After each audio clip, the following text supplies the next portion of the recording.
Welcome back to Bitcoin Season 2. I'm Charlie Spears with Blockspace Media. Bitcoin Season 2 showcases new ideas and new conversations from new voices on Bitcoin. It's the technical and the cultural mixed together for an exciting era of discussion and ideation on the oldest and only blockchain worth paying attention to. Bitcoin Season 2 is produced by Blockspace Media. Check out our other shows, The Gwart Show and The Mining Pod. Hit us on our website, blockspace.media. Subscribe to our newsletter, and make sure to find and follow all the places you go find podcasts and media and content.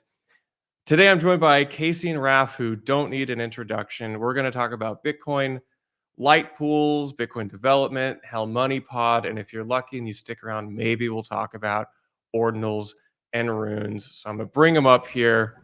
Welcome, Casey and Raph. Yo, what's up? Good to be here. Oh, damn, I have those stupid fucking effects, I think, that will appear automatically. Yeah, there we go. I want to say we want to take those out in post, but I don't think we're going to do that. Add some color. It'd be hard. Yeah, so guys, when this comes out, it's going to be the halving, but right now it's Halving's Day Eve. How are y'all feeling? Halving's Day Eve. All right, okay. Yeah, I'm gonna start a new holiday. I need more There presents. needs to be some sort of thing that you have to do for the halving that's unpleasant, like fast or some sort of like self-flagellation or something like that. Like Bitcoin, there needs to be penitence involved with Bitcoin, or like every time you make a fiat payment on the halving week, you have to burn like 1 million sats, something like that. Yeah, that makes sense. We need to observe. It's a holy week, really. Yep. And this holy day, like, it might not fall on 420 exactly, like in the US, but it will be 420 somewhere on the planet, I think. Yeah. It's in the evening here in the US, so it should be morning in Japan or Asia, so it will be on 420 somewhere, which is a very holy coincidence. It is pretty unique as an event that happens at some time, but that time is uncertain. Like, it's known that it's going to happen, but the time is uncertain. The only other thing that's like that is that pitch clock. What is this? What's the pitch clock? Or like it's this big container filled with very, very viscous pitch, like tree sap, and it drips. And the rate of the dripping is so incredibly slow, a drop will fall once every like several years, and it's unknown. Deterministic? Isn't it ruled by the laws of like gravity? Shouldn't it be like some sort of Bitcoin isn't deterministic either. The time the halving happens is falling down, even if it's a liquid. Shouldn't it be like ruled? Like, shouldn't there be like a constant drip, even if it's a very long drip? Oh no, I think it's just I think it's so viscous that the state of the pitch head, is a different, whatever. So I mean, it's deterministic in the same way that Bitcoin is deterministic. Yeah. Like hypothetically, if you knew the state of the world, you would know when the halving was going to happen. Atoms in the universe, So, that's right. Yeah. So imagine you're fasting, and then we get like the hour-long block times. That's right. You can't eat your fish or your raw steak until. That's right. Yeah. Block 840,000. No, you can only eat fish. Isn't that how Lent works or whatever? Yeah. Well, we know the Catholics do have a stranglehold over Bitcoin right now. So, but enough about that. Yep. It's true. Generic question, guys. I mean, it's the best question. How did you get into Bitcoin? What's your Bitcoin story?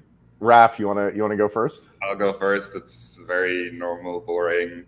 I don't know, hanging out on the internet. I think I stumbled upon the white paper. I used to read like a bunch of like PDFs, like papers, random PDFs here and there, ebooks. And then I stumbled upon the white paper just hanging out on the internet. I read it, was like, oh, this is cool. I was studying computer science. I was like, okay, so this is the thing I can run on my computer.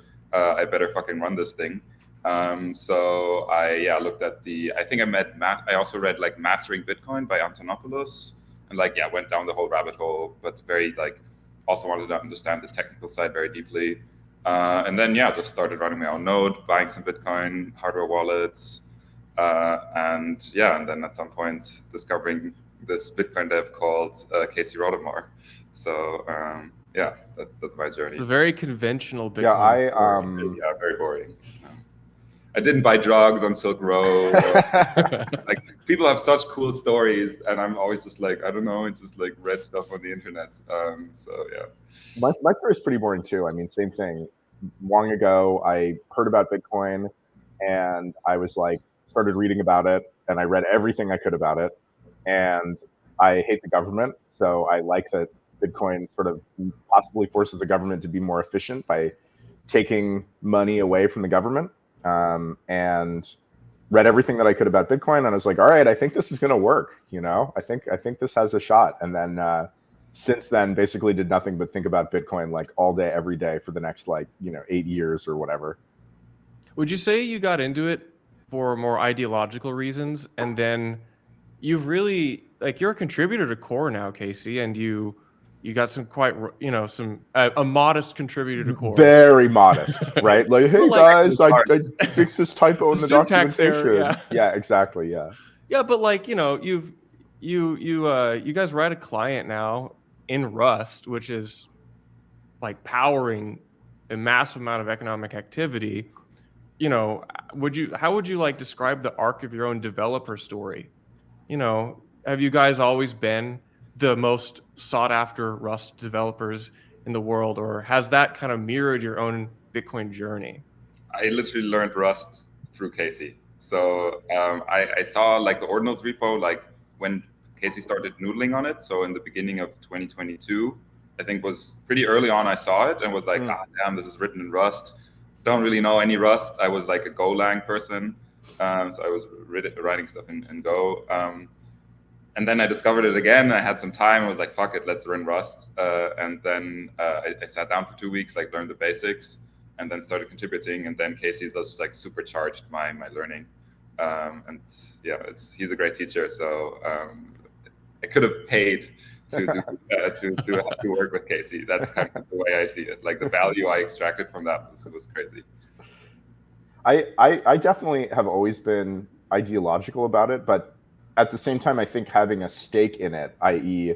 having a financial stake in it by buying Bitcoin, that is what I think drives the real, that's why there are passionate Bitcoiners. I think that it is a combination of ideology and personal stake. If it had been something that I had just been like, oh, I hope this takes off, and I had not been able to get a personal stake in it, it had just been some sort of technology that I thought was good for the world, I would never have been nearly so involved, right? I haven't had need to use Bitcoin a great deal. I did buy drugs off the Silk Road and other darknet markets. The other darknet markets were more recent, and so I actually used Monero. A lot of darknet markets switched entirely to using Monero. So Bitcoin is not a technology that I need, right? I think there are a lot of other people out there who do wind up using it out of a real need, but definitely the financial stake is what's kept me interested in it for so long. And I think that that's important to recognize that. And I think that Bitcoiners often look down on shitcoiners and altcoiners. They're like, oh, they're these greedy fucking scammers, blah, blah, blah, blah, blah. And the scammer part is some of them are scammers, some of them aren't. But the greedy part is bro, you are sitting on a bag and you are hoping that a number goes up due to no influence of you. You're not making the number go up. You're just sitting there hoping the number goes up, right? We all are. And I think it's important to recognize that. Yeah, I often say Bitcoin is a savings technology. That's true. It's a strong meme, and I do endorse it, but that's just speculating with a low time preference. I actually don't even think Bitcoin is a good savings technology yet. Tell me about this. Well, yeah. I mean, so the best way, this is not, I didn't describe it this way, but I heard somebody else describe it this way. Bitcoin is an option on an excellent savings technology. So it is not a good savings technology yet because it's too volatile. I mean, when I say savings, I mean something that you would, in a straight face, recommend somebody who had need to sell their money or sell whatever their investment is, and for it not to lose a ton of value overnight. A good savings technology is somebody that you'd recommend somebody with a straight face put 95% of their savings into, right? So Bitcoin is not a good savings technology now. It is not a good inflation hedge now, right? A good inflation hedge is something that, predictably resists inflation, not something that's so volatile that it goes, up and down, and you can lose against inflation at any given time if the volatility is not good. That doesn't mean that it won't be that in the future. And because it's still monetizing, because it still has that volatility, it is an option on those things, right? It's like buying a very, very early stage, technology company before it's a blue chip, in the belief that it will become a blue chip, right? So I think it is going to be a good savings technology. It is going to be a good inflation hedge, but it's going to take potentially years of price discovery and number go way up before that volatility goes away, and we can realistically say, oh yeah, if you want to escape inflation, you should buy Bitcoin, right? So what is Bitcoin, Casey? How do you describe it? Has your view on Bitcoin evolved over the years, even in the past year? I'm just kind of curious, what do you call, how do you think about Bitcoin? I just think of Bitcoin as, I think the most persuasive way that you could explain Bitcoin to me is explaining that money is fundamentally a technology.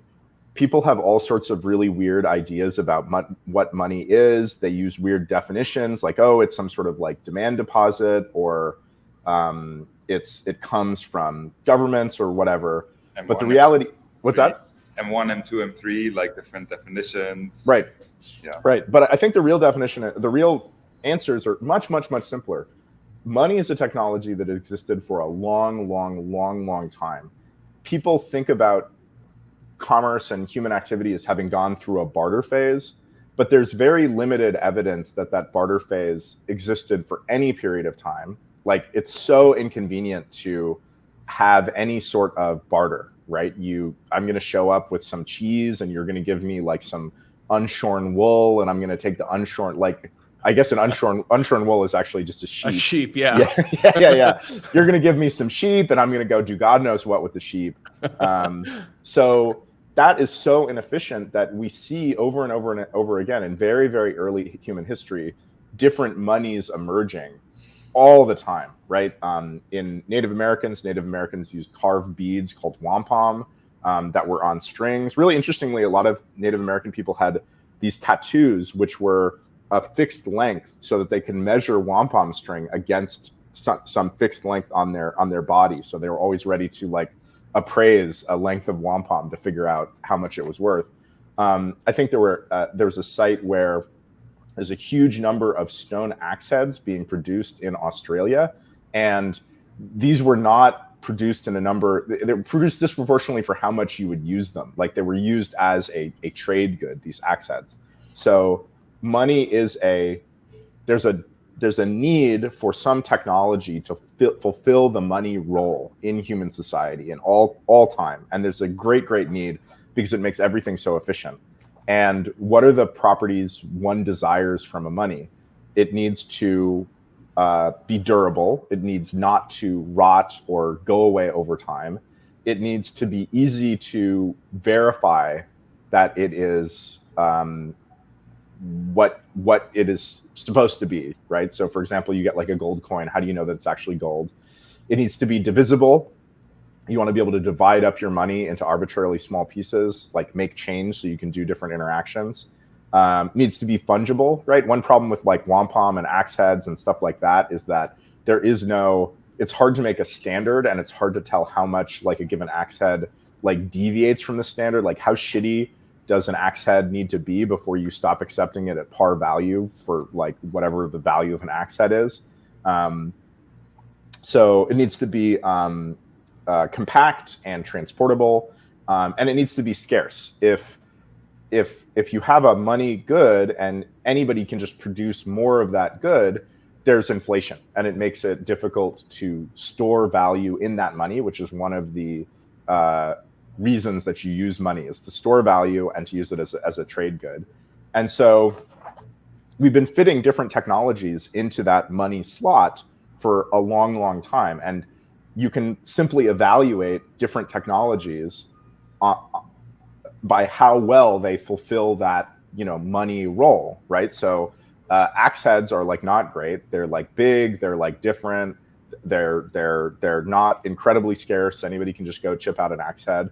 Wampum is maybe a little bit better. One of the things that made wampum, these like polished carved shell beads, very good, is that they were incredibly labor intensive. So they were to some extent inflation resistant. There would be inflation, but it was hard to make these things. And that's why the Europeans, when they arrived in America, like wreaked absolute havoc with their like glass beads that like absolutely obliterated the wampum economy. It needs to be transportable, whatever. Gold is pretty good. Gold is durable. Gold is compact. Gold is very scarce. Gold is fairly divisible. It's soft. It's malleable. There's a reasonable. It is hard. It can be hard to assess the purity of gold, but there is a quote unquote gold standard, which is just pure gold, and you can benchmark any given piece of gold against how much actual pure gold is in it, right? So Bitcoin is simply, and then also, you know, in today's day and age, you want something that is digital, right? The vast majority of money used today is digital in some form or another, right? It's credit card payments, it's Venmo, it's Zelle, it's PayPal, it's whatever. So Bitcoin is simply a new technology that fits this money role extremely well. It is digital, which is basically a necessity these days.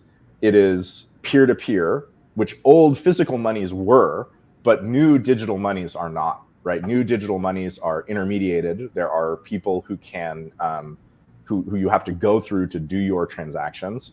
Bitcoin, on the other hand, is uncensorable. When the Bitcoin network is working properly, nobody is an intermediary to your transaction. You want to make your transaction, you pay your fee, it goes through. It's very easy to verify the quality, like the purity of Bitcoin, right? You have some software on your computer and it instantly tells you if you've received a payment and how much you've received. It's more or less fungible. Bitcoin coins do have a history, but you can mostly ignore that most of the time.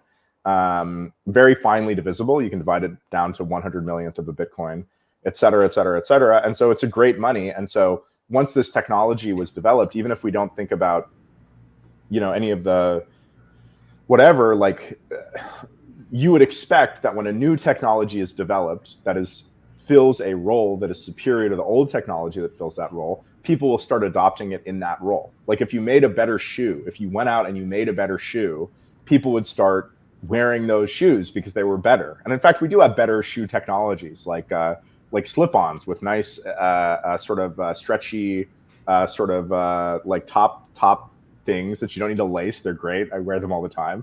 So that people would start adopting that technology. So there's no need for any sort of complicated philosophical whatever. Bitcoin is a new technology that is better than other widely used technologies for the money role, and you would expect to see it get adopted because of those qualities.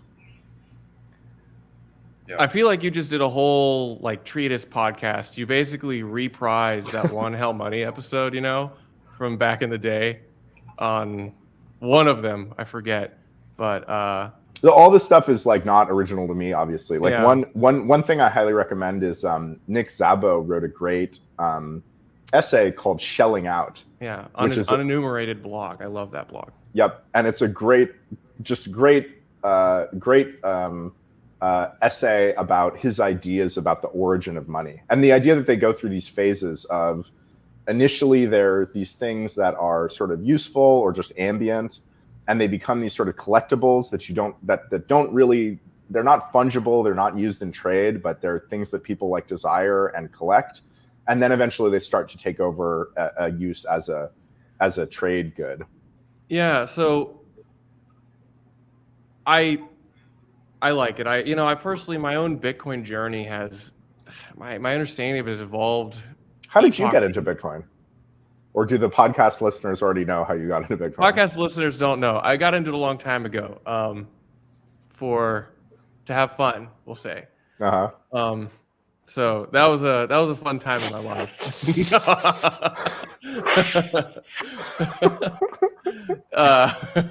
Casey's not on the internet. Yeah, this is yeah. Well, hi, Mom. So, I guess like coming back, like, what would you say? Like, how do you describe what you guys do? Like, everyone in all the degens in the world are like, oh, Casey and Raph, they're brilliant. And I mean, yeah, you guys are smarter than your average bear. But like, how would you describe what you like, what your job is, or even if you have a job, what do you give you like? How do you describe yourself and like what you do on Bitcoin? I think like Casey is possessed by demons and has these ideas.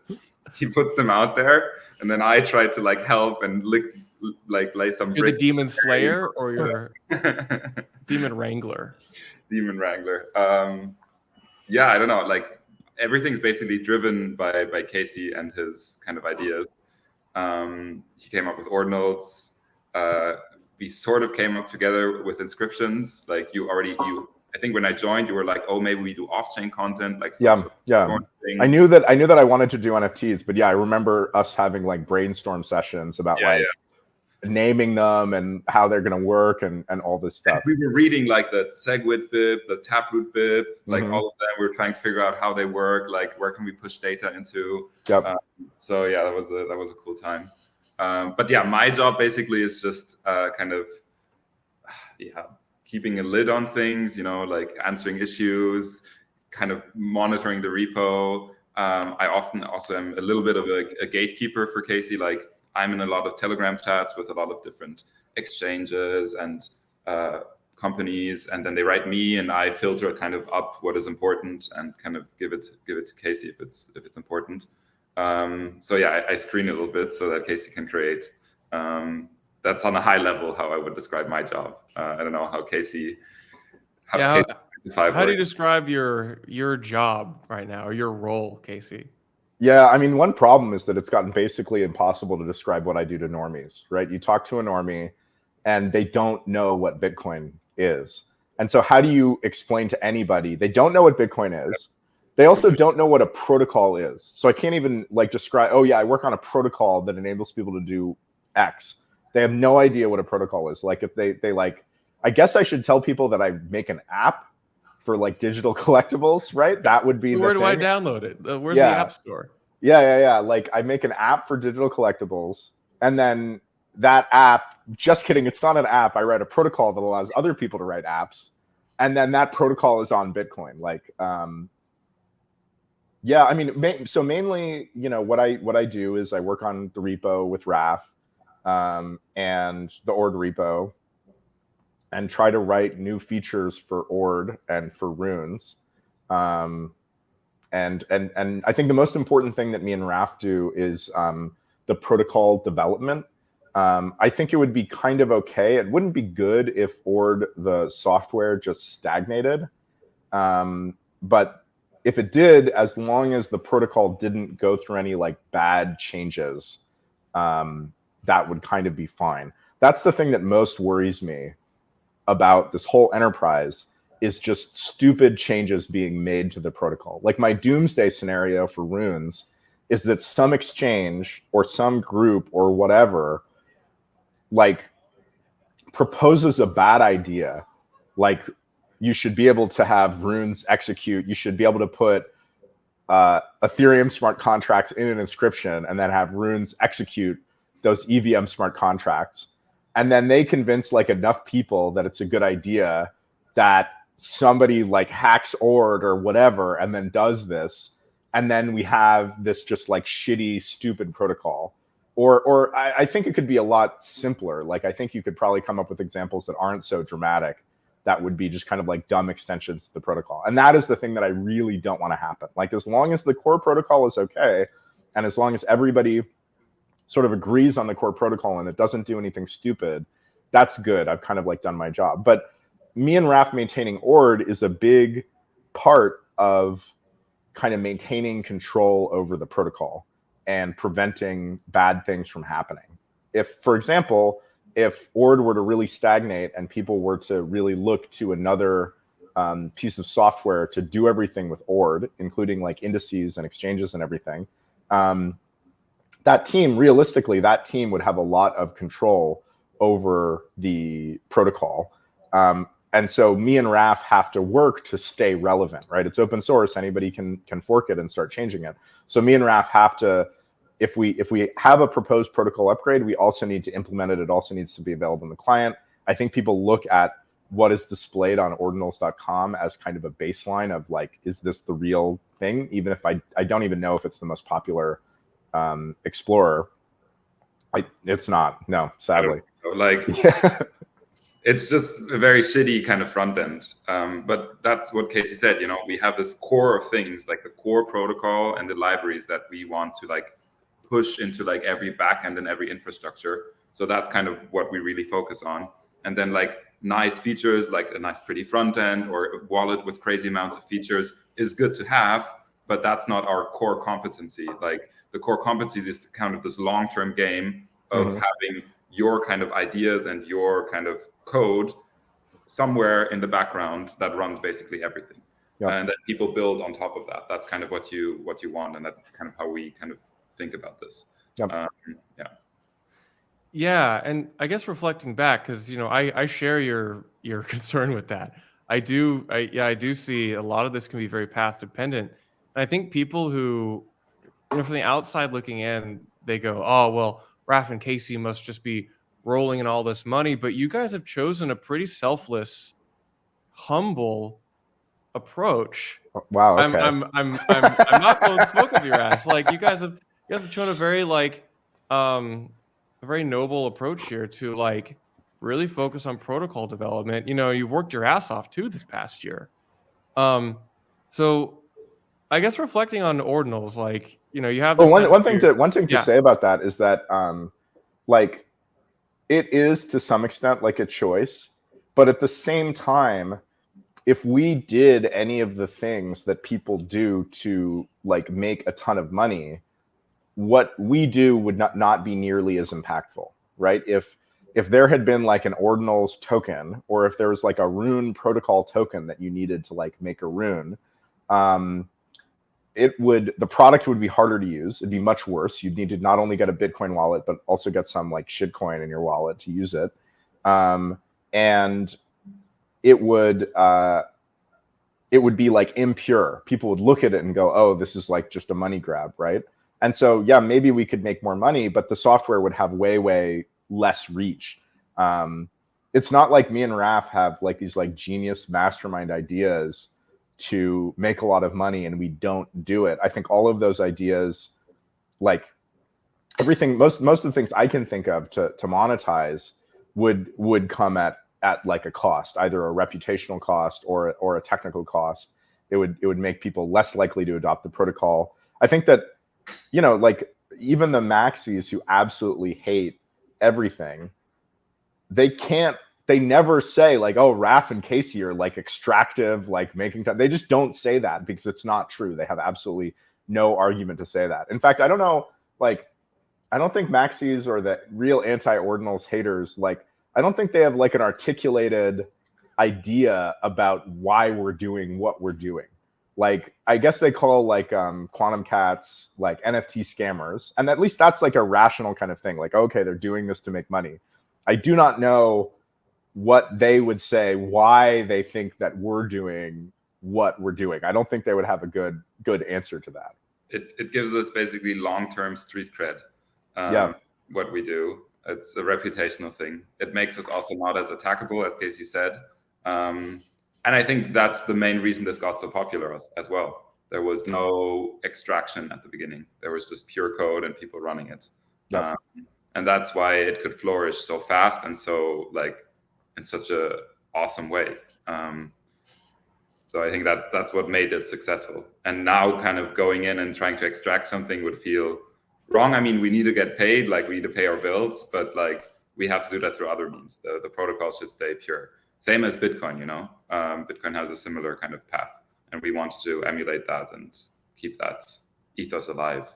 And we do that with everything. Like also the way we designed Ord was like with the kind of principles of Bitcoin in mind. You run your own node, you index everything yourself. Like the core protocol is the most like the core kind of Ord thing is the most decentralized way to run it, and then people build like less decentralized, more custodial things on top.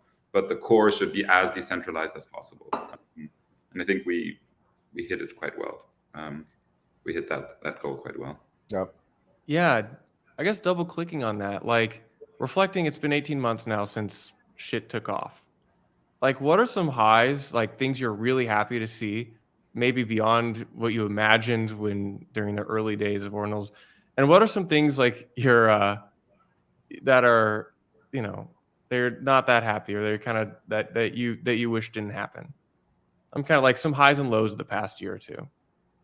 So when you make an inscription, the sat that the inscription is made on is the first sat of the input containing the witness that reveals the inscription. I hate this. This happened due to, it should just be the first sat of the inputs. I think that this is an overly complicated way first set of outputs. That's what you want. No, first sat of all inputs. Like, I mean, like the first sat of the whole set of inputs, like not of the input that it is in. I mean, same thing, same way. Either output or it doesn't matter. But I see what you mean. Yeah. But there was a miscommunication between myself and Raph when I was less actively working on the code that led to it being implemented in this way. That's my big regret, and that's kind of it. I think that the protocol has a high degree of decentralization as far as it goes. And that's the thing that I'm most happy about. So I think the Ordinals algorithm, the numbering algorithm, the rarity, it's basically impossible to change at this point. There's no way that anybody could make a change to it. It's so simple. There are no sort of like improvements or whatever. Inscriptions, I think, also have a pretty high degree of like decentralization. I think it would be pretty hard for people to make a bad change, including us. I think that it's starting to get to the point that people can kind of meaningfully resist us and kind of understand the technology. I think those are my highs and lows. Raph, what about you? I'm especially curious about your lows. The lows. I don't know, not necessarily lows. I just know that it was a very stressful time. Like I kind of took over the protocol. I was pretty much alone. Casey was a little bit out of it. And like I had maybe less than a year of Rust experience, and I was kind of thrust into this role. I was at the time also still half in university. So I was kind of juggling many things at once, and I had to lean on people, but also just make my own decisions, That was during the time that the Ordinals is dead time, which was good, I think, because everyone was like, Ordinals are dead, whatever. And I was just like, I just want to finish this, like Casey, we made this unfinished protocol. I just want to get this done, finish it, get like the cursed inscriptions thing and kind of get out all the features we had imagined before. That was kind of my goal. It was more like, just get this done. But then we kind of bounced back. So I think the low was like that time from like June to like maybe October or something. That was just a very like stressful time for me. That was maybe the low. And then after that, the highs is just, I don't know, I really like my life right now. It is very stressful still, but like I work with very cool people, like with Aaron and with Casey most closely. I get to meet a lot of cool people. I get to like travel around the world, which at this point is also a bit like annoying to be traveling all the time. But like one of the greatest trips or the high point for me was going to Taiwan. I'd never been there before, and it was like me, Aaron, Casey traveling, like going to conferences, and then afterwards we went to like hot springs and hotels and like had a nice time. That was probably one of the best times. Yeah, and you guys have also pursued independent projects or interests, and Raph, you're CTO of Inscribing Atlantis, the hottest new. What even is Inscribing Atlantis? How do we describe this endeavor? Yeah. Inscribing Atlantis was like kind of born out of the need for a good Ordinals conference. So the first Ordinals conference I went to was in Miami. Like it was a side conference to Bitcoin Miami. That was also my first Bitcoin conference. I think last year in May or something. Jumping in the deep end. Yeah. It was called Ord Miami, and like we were sitting there like at this conference. It was cool to meet people, but it was not a very good conference. And we were like, damn, like this is a new space. It's kind of important to like set a good baseline for the culture and for in-person events. And we didn't like the baseline that was set. So we were sitting there like, damn, we can do this better. So like Aaron, Ordinally, and me kind of sat down. We're like, okay, shall we just like do something and make a better conference? And then we decided to do like something in Amsterdam in the following October. And then out of that need to kind of have a company, an LLC, limited liability, have a bank account, the company was formed. Like, it was formed out of a necessity to like collect money for tickets and like have some sort of entity around that. And the original idea was just to do this conference. There was no like big plan around it other than like, let's make a cool conference and set like a good baseline for the space. And it was also kind of, and then this conference was I think it was a resounding success. So it was at the bottom of the market. I think Bitcoin was 15K, Ordinals was dead, whatever. Is Bitcoin really 15K? No, it was like 30 or something. Okay. But Ordinals were dead. When was the low? Didn't it go 15K? Last spring was the low, and then it pumped up a bit. But Ordinals were dead in October. Yeah, Ordinals were dead. I mean, that conference, Inscribing Amsterdam, is how dead were Ordinals? Like, I'm never like trading. I'm never like in the market, so I really have no idea. Charts of like activity on chain, volume on marketplaces, and you had the spike in the beginning of the year, like around March, April, and then it was just like completely flat. And right at the really like peak of bottom of the Ordinals market, we did the conference, and it was a huge success. Like, we had like 300 people there, like completely sold out. Like, everything was packed. The venue was great. Everyone enjoyed it.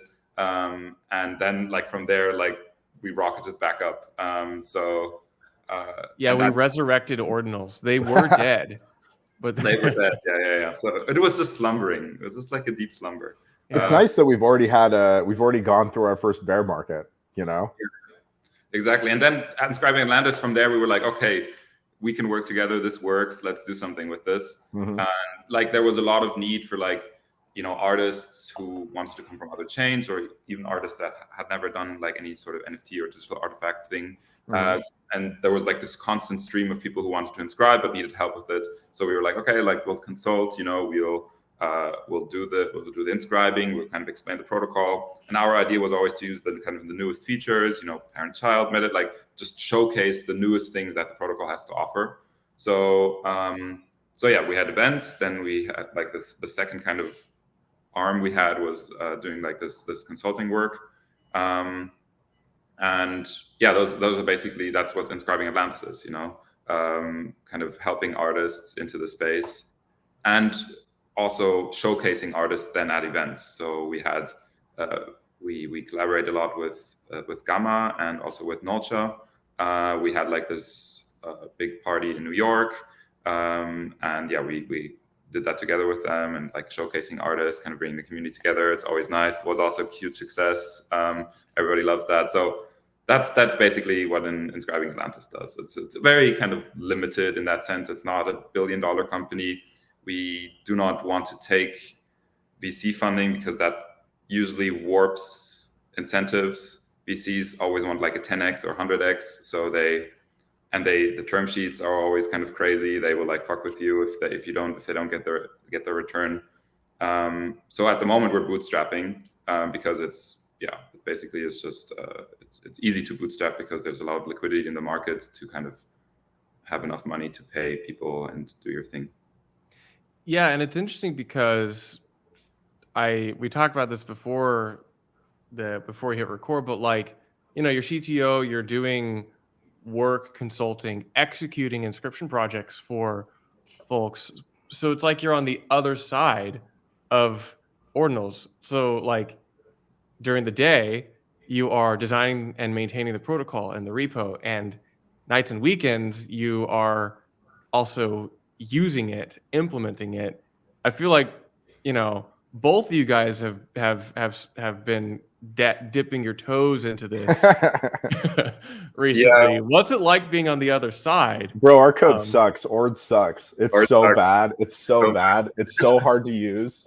Yeah, like it's rough. Like I'm inscribing something right now and it uses parent-child and the file sizes are pretty large. And so that means that like I can really only get a small number of inscriptions in per block. And I just need to wait from block to block, which is incredibly annoying. I mean, you could be smarter about this by going to a miner or using a relay. It would cost a lot of money. Miners, I looked at Mara's transaction accelerator. they charge like a 300% premium on top of the base transaction rate to accept an accelerated transaction, which is pretty insane. Yeah.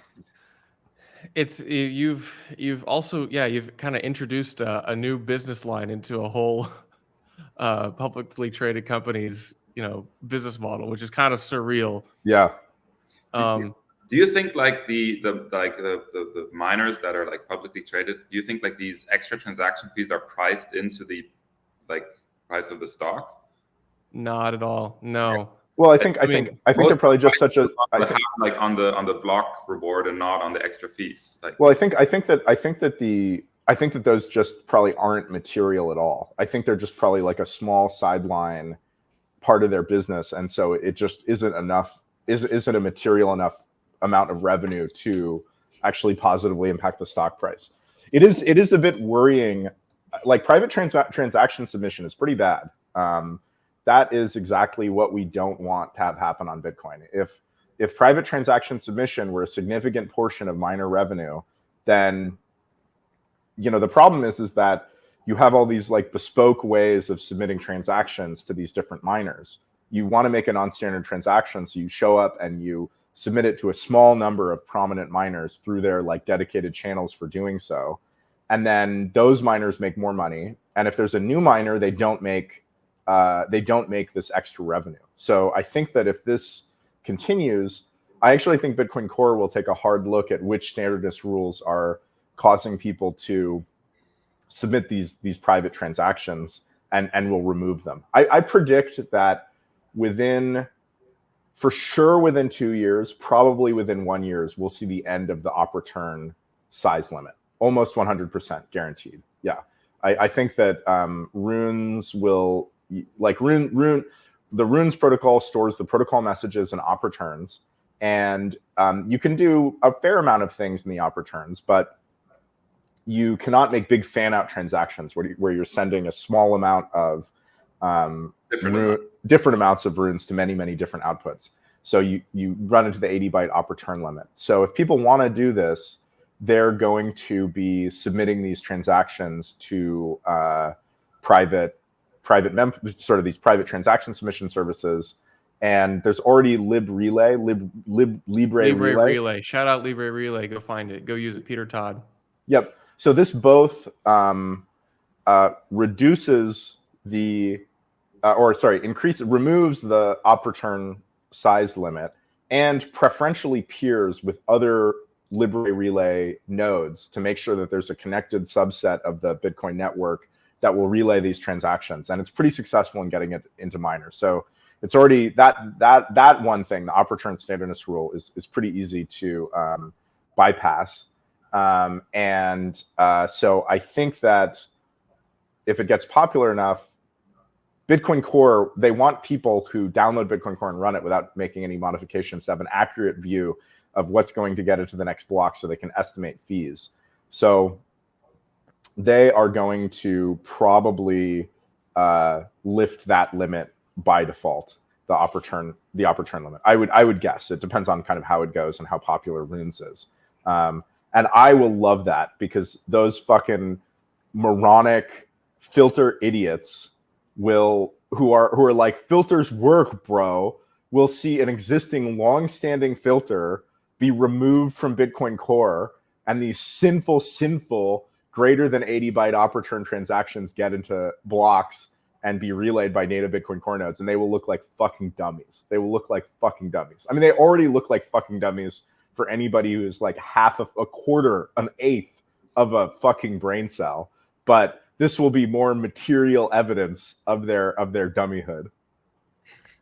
Damn. I mean, it's funny. Like you come up with these ideas, Casey, and then you kind of build it, deliver it to the market. But it's, when you have this idea for runes or even ordinals and inscriptions, did you imagine that these things would kick off an era of like getting down into things specific like mempool relay policy? Did you plan on this, or did this kind of happen? No. And I wish, Raph, I wish I could remember, like, do you remember before we launched inscriptions, like before it went live, what did we think it was going to be popular? I don't really think so. Like, I think we really had no idea. I thought it was going to be a really niche market. I thought like a couple thousand people would use this, inscribe their cat pictures, their children or whatever, their loved ones, maybe some memes. But I didn't imagine like the whole attention that we got. Like I never would have predicted that. Yeah. I mean, I remember one of the first things I said to you guys was something along the lines of, wow, ordering Satoshis, this is the coolest thing ever. Inscriptions, nobody wants that. I was like, JPEGs are fucking stupid. Yeah. Nobody's gonna do that. I'm gonna, maybe I'll put a 3 megapixel picture of my dog up there, and that's it. But yeah, also like every person I told this before we launched, I was like, yeah, we're numbering Satoshis. They're like, bro, are you crazy? That doesn't work. Like that's fine. Like, and then when we had inscriptions, I was like, yeah, we can now like also do like NFTs on Bitcoin. And everyone was like I have friends who work like in the crypto space. It's like, bro, are you stupid? Why are you doing stuff on Bitcoin? That's like the stupidest chain.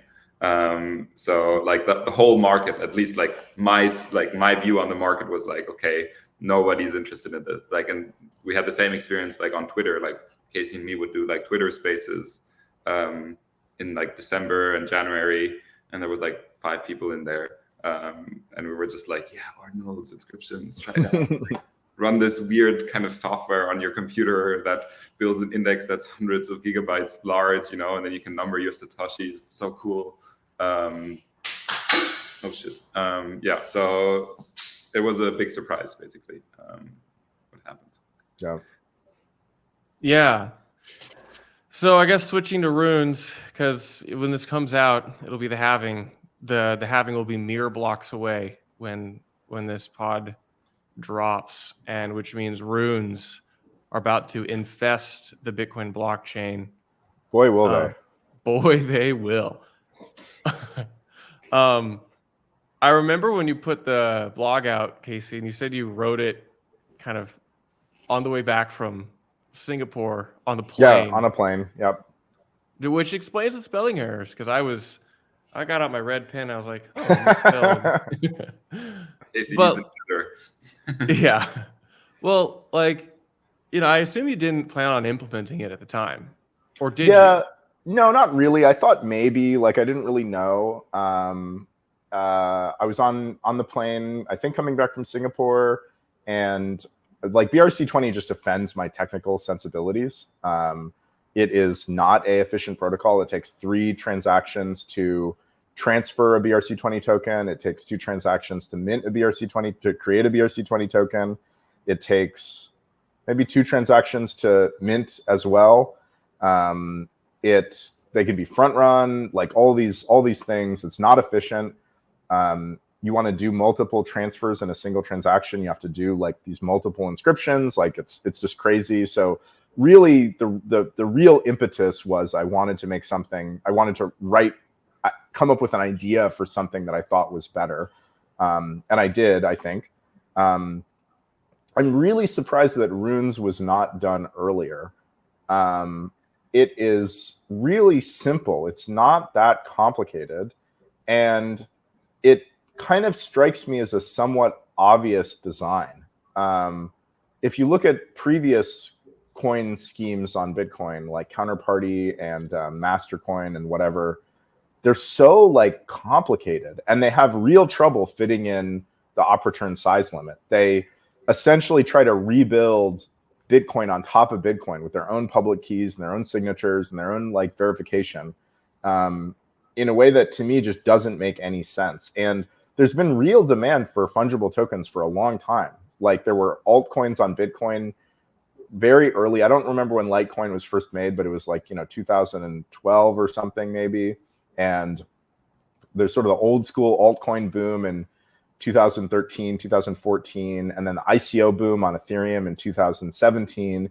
So there's been real demand for a long, long time, but nobody wrote like a halfway decent fungible token standard. And then sort of from the other side, you had sort of hardcore Bitcoiners, more serious devs working on things like Taproot Assets or RGB that are just fantastically complicated. They're so complicated. And because they use off-chain data, to get their sort of like proofs or like state, they are incredibly complicated because you not only have a Bitcoin node that you get the transactions from, but you also have this other network that you get other data from. So I'm very confused by why it didn't exist. But yeah, I didn't initially intend to implement it. And then sort of like, why not? Like I think kind of bored, and it was an interesting technical challenge, a lot of like ideas to work out. So just kind of did something it. that wasn't ordinals. Like it was just a new idea, because sometimes if you spend a year or two working on something, like you kind of need a break. For sure. Yeah. And I need a break from runes now. It's yeah. Well, I guess that's my next question. You put out the light pool blog. Oh yeah, I'm definitely not going to implement that. I mean, that is definitely not going to implement that. That does not sound fun at all. Spanning a whole new network, like that's difficult bootstrapping. Yeah. It's also not as interesting as runes or inscriptions. Like runes, inscriptions, and ordinals is really bringing something new into existence, whereas this is just, you know, facilitating trades. Like, yeah, I wish the market was more efficient, but like, do I care? Like, yeah, you know, kind of whatever. Yeah, it's a matching engine. Like, there's a bunch of these. Yeah. Take an existing one and wrangle it into the right format. Yep, exactly. Yep. But it seems to me like, you know, you're an idea guy. You're a creative, and you have an abundance of new rabbit holes you want to go chase down. Like, do you think that you will be throwing out concepts like this in the future, implementing something, delivering it to market? Maybe it's open source, maybe it's a private thing. I mean, what do you think? Like, what do you think you'll be building in the next 2 to 3 years? The next thing that I want to build is not Bitcoin related at all. I've been an avid user of BitTorrent for a long time, a sort of peer-to-peer file sharing thing, and it does not have a very good UI for a bunch of different reasons. And so I would like to make something that is like BitTorrent, where everything's free, you just download it from other people, but it has a user interface that even a normie could love. Like you can just see movies that you want, click one, and then it just starts playing, and you don't have to think about like putting it into your player or setting up your node or downloading the files or whatever. So I have an idea for that. It's very, very, very hard to explain because it is, I know the final instantiation of it, which is just this magical, like you have this media player that has everything, and you search, you click a button, and things just start playing or downloading, or games start playing or whatever. The initial version of it, I think, is going to look like a media player server with no support for actually fetching content from the internet. It's essentially like this packaging format where you can package media, like a movie or a game or whatever, with all of the metadata included, like what the game is, the title, the year, a trailer if it's a movie, etc. So once somebody packages something in this packaging format, you load it into your media player and add it to your library. And then you get this beautiful Spotify-like experience for things in your library. Sort of like an open source competitor to Plex, which is also extensible, which you can like not only Plex has Plex plays the kinds of content that the Plex people add support for. They add explicit support for it. This is sort of a more extensible system where anybody can write a new kind of player for that system that provides a different UI. So it's very hard to explain. And the eventual goal is, okay, this media player, this packaging format, then people start trading these packages on BitTorrent or whatever, and loading them into their player. And then eventually the player itself, the media server, gets the ability to go to these networks or a BitTorrent-like network that's new and download these packages. So that's the thing that I kind of am most interested in doing right now. And it'll definitely be open source. I'm not really interested in working on anything closed source. I have the vague idea that maybe it could be monetized by having all this open source software and then having an app store app, like an Android and iOS, like official app, and other people are free to make their own official apps, and then charging like $1 to download it or whatever. But yeah, that's the idea right now. That's the thing I'm most excited about. That's pretty dope. Raph, what about you? 2 to 3 years from now, what is Raph's dev career in Bitcoin adjacent to Bitcoin? What does that look like? I mean, I'll continue like maintaining Ord. That's kind of I'm kind of stuck with this. But a goal I have is I do want to have a commit to Bitcoin Core.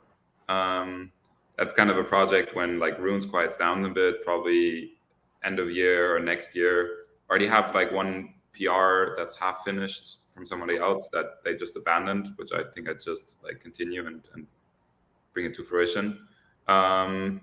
I still have a lot to learn. Like I'm not like I'm a very mediocre developer, so I needed to just like learn a lot more about Rust and how to like design things. So I'm more on a learning path right now. Also, like I do want to make some money, so I can be in the position that Casey is in, where I can just spend my time how I wanted to spend it. So let's see how Runes goes. Either I get wrecked and then I have to go back to a 9 to 5, or I kind of make this sustainable. But yeah, it's going to be difficult going to like a normal job. I don't think I can ever do that again. So yeah, 2 to 3 years down the line, I'll definitely try to contribute to Casey's wacky ideas. Open source, Rust, it's great. We work very well together. So I think there will always be some sort of connection. But yeah, I don't think too far ahead into the future. Like I just have too many things I have to do at the moment. I'm still kind of catching up on, many things. But at some point I do want to have like a longer term view of what I want to do. At the moment it's just grinding. I mean, if the Ordinals BIP goes through sometime, maybe you'll finally see that in Core or other clients. Yeah. I don't know. What are your thoughts? The BIP situation is kind of interesting. I wrote a BIP, Bitcoin improvement proposal for Ordinals, which is really just technical documentation. It has not been accepted and assigned a BIP number because Luke, the editor of the BIPs repo, does not like it. It looks like we're going to have at least three new BIP editors soon. That sort of discussion is happening on the Bitcoin Core mailing list. I think those editors who are proposed are really just going to be like, take a different approach than Luke and think that, okay, if something is cohesive and well-written and it is sort of relevant to Bitcoin, it should be merged and given a BIP number regardless of what people think of it. I think maybe that means that after that, maybe we write an inscriptions BIP to try to document how inscriptions work. What's that? I mean, tap assets and RGB also don't have BIPs, so it's like they do. They don't have a BIP yet, but Tap Assets has an open PR to do a BIP. Yep. If that gets merged, Runes BIP has to be merged. Runes BIP has to be merged, yeah. I think I would want to write a Runes BIP before an inscriptions BIP just because inscriptions are so much more complicated than Runes, just these like edge cases and processing and all the mistakes we made along the way that we have to document. We made many mistakes. Like there's one thing that's like very weird where if you have a inscription that immediately gets paid to fees, it gets numbered after all of the inscriptions in that block. So it isn't numbered in sequence. So maybe the inscriptions BIP just doesn't say anything about inscription numbers. I think maybe we write like the most limited BIP possible to maybe just cover how inscriptions are like serialized and deserialized from the witness. Maybe that's the first thing. And we don't even talk about how they attach to sats. But specs are weird. Like the real spec for inscriptions is what Ord does. That's just kind of the reality of it. And people don't like that. There are spec people who think that, it needs to have a spec and it needs to have a bunch of different implementations and like blah, blah, blah, blah, blah, blah, blah. And that's just kind of not how things work in Bitcoin. The real spec is the code. That is the complete spec. That is the deterministic explanation of the behavior of the protocol. And a handwritten spec at best, a prose spec at best, describes what that does, but it's not the canonical, implementation. We have no spec for Bitcoin. There's no spec for Bitcoin. And in fact, many of the specs of the BIPs for Bitcoin are probably like out of date or wrong in subtle ways, where actually, the behavior of how Taproot actually works, diverges in some way from the spec as written. I don't know that that's the case, but I kind of suspect that it is. And in the case of those divergences, it's like the Bitcoin core client, which is quote unquote right in that scenario. It's funny. I literally had a question, which was like, it was about the spec of Ordinals, and I was thinking like, I've been the person who's kind of had to come to terms with like, well, there's not a spec for Ordinal. I feel like there should be, but then as I listen to you, Casey, and as I kind of study Bitcoin Core, I understand when you have these decentralized consensus, it's like hard to write a spec because the spec is how people use it. Yep. So that's been a personal kind of growing pain of my own this past year. I guess a kind of final question on just the landscape of Bitcoin itself. So we finally got rid of Craig Wright. He's finally out of the picture. That fucking bozo, man. He's finally out. I don't know how you say his name, but Vladimir von Lanen or whatever. Vladimir Vanderlei? Vanderlei, yeah. Yeah, I don't know. Leading contributor to Bitcoin Core. Finally threw another commit back on there. He's back. Yeah, he's back. It seems to me like we've got a renewed interest in just hacking away and working on Bitcoin right now. It's coincided with Ordinals and Degens and script kiddies alike all also joining Bitcoin, but it's like, this is Bitcoin season 2. It feels like we're back, baby. What are your thoughts on the landscape? What are both your thoughts on the landscape of just Bitcoin development and Bitcoin going forwards? Do you think Bitcoin's gonna look a little bit different in a few years? I'll be like, one thing that I'm like worried about. I am actually very worried about MEV on Bitcoin. MEV is just sort of an exposition for the listener. MEV is miner extracted value, and it is. I'll describe the thing that is a problem. You want there not to be economies in scale in Bitcoin mining. Economies of scale are when you can produce more units of a good for a lower per unit cost than fewer units of that good. So the reason this is a problem in Bitcoin is that if you have this characteristic, right, if a miner that's twice as big makes more than twice as much money as a miner that's half as big, there will be pressure to centralize, right? There'll be miners will make more money by joining their operations. So for the most case, Bitcoin doesn't have this property, right? If you plug in 2,000 mining machines, you make as much money as if you have 1,000 mining machines, or 2,000 versus 1,000 or whatever. There are some like operational costs that you sort of save. But again, also a nice thing is that firms have diseconomies of scale. The larger a firm is, the harder it gets to organize. This is why we have some types of industries, like the classic one is like concrete mixing, that don't have economies of scale and don't tend to get these incredibly large, crazy firms. An example of MEV is an issue on, for example, Ethereum. The form of MEV on Ethereum is that Ethereum validators, or there are these dexes on Ethereum, right, where people submit transactions to these dexes, and miners, because they order transactions within Ethereum blocks, they have the ability to exploit users of dexes by inserting transactions before their transactions or after their transactions, which buy and sell the assets that users are trying to trade on those dexes for a guaranteed profit. And the reason that this introduces MEV is that it takes a lot of quite sophisticated R&D work and execution work and software development to take advantage of those opportunities. And that R&D work only has to be paid once for a given mining operation. if you pay $1 million to a bunch of eggheads who write the software to take advantage of this MEV, and you have two miners, and they're both paying $1 million a year to these eggheads. If they join forces, they can fire one half of the eggheads and increase their profit margins. So this has led to an almost complete centralization of the production of Ethereum block templates.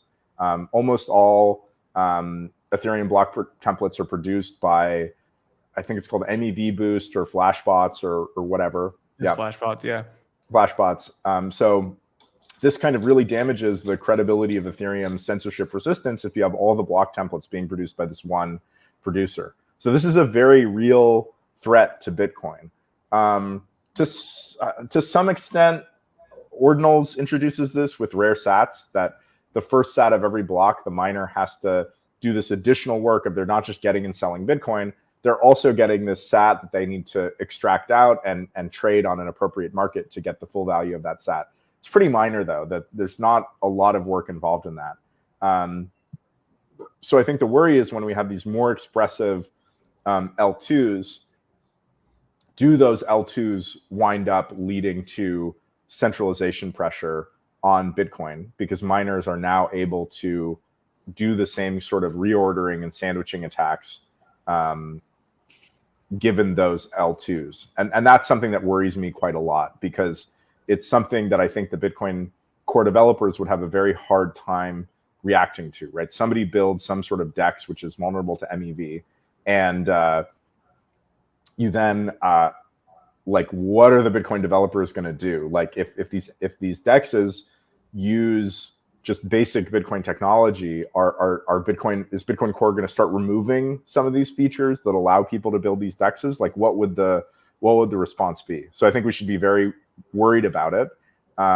As far as I know, runes and inscriptions and ordinals, I don't think don't provide any real significant MEV opportunities, but it is something that I am worried about going forward. How about you, Raph? The state of Bitcoin and Bitcoin development. I mean, yeah, I see the problem with MEV, but what I'm excited about is that Bitcoin now has more texture. There's more things to do with your Bitcoin. And in the whole MEV debate, it's like, if you like lock down Bitcoin to only be this one thing that, only transferring Bitcoin, maybe that's kind of the solution to MEV is maybe worse than allowing a little bit of MEV. All financial systems, there will be some way that, because the value that is being transacted is outside of the system, the outside system will try to exert control over Bitcoin. And I think it's very hard to avoid. And then just like locking everything down would just make Bitcoin irrelevant. I think it's good to think about MEV and try to like find ways to get around it. But I think it's more important, and what I'm most excited about is like all the new things you can do with your Bitcoin. I mean, there's also this ancient whale theory, so that all of these, big Bitcoin holders that just like held their Bitcoin and did nothing for it for years are now kind of waking up and like, oh, maybe I buy this inscription. They've been waiting for 10 years, hoping they could finally buy a JPEG. So they do something, and so now all of this like new liquidity is like sloshing around, and like liquidity means like more attention and means that people are building new things on top of Bitcoin. So like I've said this many times, I'm just very excited about like what new improvements there will be to Bitcoin instead of what things will get locked down. Like I want to see opcats, like that seems like a really good simple opcode that will have a high leverage, like it's a high leverage thing to kind of to merge. And then see what constructions people come up with other L2s. Like Lightning is great. I use it almost every day. I pay for my VPN, like multiple other things with Lightning. With Lightning, like when we go to a restaurant or something, like he pays, I pay him with Lightning. Like Lightning is great, but I think there should be more options around Bitcoin, what you can do with your Bitcoin. So yeah, I'm most excited about that. So to see what will happen. I'm just so glad. I've worked so long to encourage circular Bitcoin economies in my local meetup and in friends. And for the first time in years, I finally get to. There are days when, there are weeks when the majority of my economic activity is done in Bitcoin. So it's incidental that it happens to be JPEGs, but Yeah. I'd that's rather really like, buy the call option that is Bitcoin than like sell the option of holding fiat. You know, like yeah. you sell an option, you have a stable income with fiat, but like if you get wrecked, you know, if that option gets executed and you like lose all your money, that's what fiat is. You know, it's gone like that. It could also be like you just lose money. I'm like, yeah, I might lose all my money in JPEGs, but you know what? I'm more concerned with figuring out how to burn my fiat. That's like my main goal. So, anyway, I'm gonna wrap this up, guys. Burn fiat, like a good halving ritual instead of like there you could do something bad with your fiat. Maybe light $100 bill on fire, or like I don't know, like light $100 bill on fire that like. Or burn money that powers a little engine that powers an ASIC. So you burn that powers an ASIC, and then you get Bitcoin in return. Like there's a product idea. The Crypto Cloaks guys will 3D print a little furnace you can use to like power a rig. You put your money in it. It's like a reverse dollar counter. Just counts it into the burner. Product idea. Yeah. So that'd actually make a great art project. I think you could come up with a very low power like microprocessor where not even a microprocessor, like a microcontroller, like an absolute mini miner that could stay alive on a battery that was charged by burning dollar bills into some sort of like steam engine or something. Yeah, you could even just like run a Bitcoin node and like I'm verifying blocks by burning fiat, which is also, you know, it's also a good thing to do, you know. So yeah, somebody do that, please.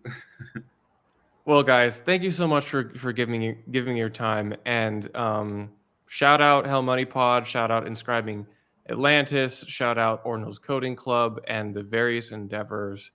Anything I missed for you guys to call to action? Anybody listening to this? Nothing for me. Run a Bitcoin node, buy Bitcoin. These JPEGs and tokens, they're just ridiculous. Like stack sats, you know? Makes sense, yeah. Hell yeah. All right. Thanks, guys. Cool. Thanks for having us.